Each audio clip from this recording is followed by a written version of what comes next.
Framing is telling the story in a way that connects with people. Often when we frame climate change, we frame it in the way that carbon extraction industries are bad. But actually, many communities are very proud of their long history of digging coal or of being part of oil production. They see it as the sort of how they have powered development and change, and therefore by calling out carbon intensive industries, we're actually setting a lot of people against each other. So one way of trying to reframe that is like you built the modern, the modern society. Now it's your turn to rebuild a new industrial revolution or a green industrial revolution. So trying to work respecting people's Yeah. own self-respect, but Mm. actually framing the story in a way where they're contributing towards that positive change. Framing is telling the story in a way that connects with people. Um, and getting that story right is crucial to help build understanding. So it's about trying to work on an emotional level and see things from other people's perspective, but the way that we frame our conversations are really important. And so typically the framing for participatory budgeting means things like it being a tool for community empowerment, a democratic innovation, or better public services.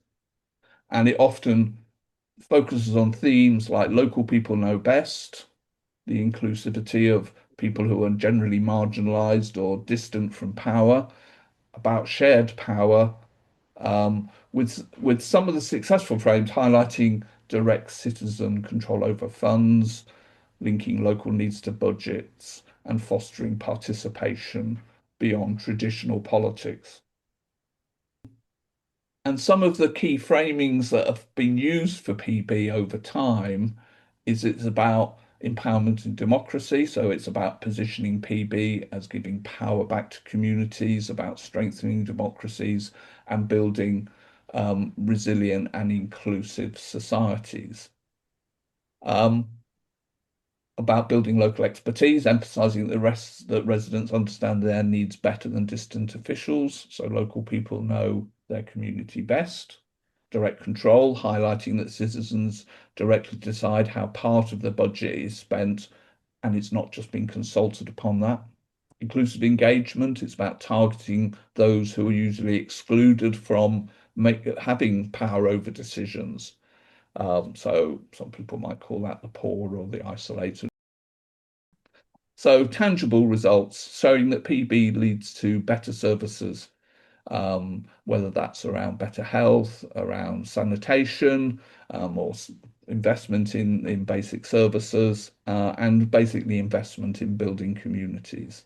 Um, so some examples of framing in action, Brazil, particularly much focused on reversing spending towards poorer neighbourhoods and demanding those very basic services like water and sanitation. So PB was fundamentally around capital investment in places, although there was also then a shift towards spending on education and schools and those other basic infrastructures of a modern democracy. Um, and in Scotland, they framed it around aligning with the national goals for community empowerment, tackling poverty. So they had a Community Empowerment Act, and they very much saw it in the later sort of cycles of PB around tackling poverty, and lots of the PB processors had that as their sort of extensible goal as such.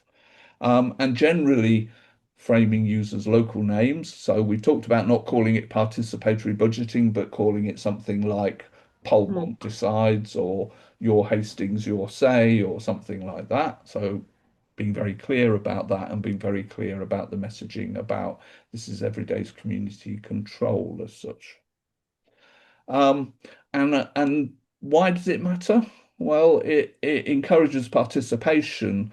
A strong frame motivates people to get involved by showing relevance and benefits. So it's speaking to their direct interest in that sense.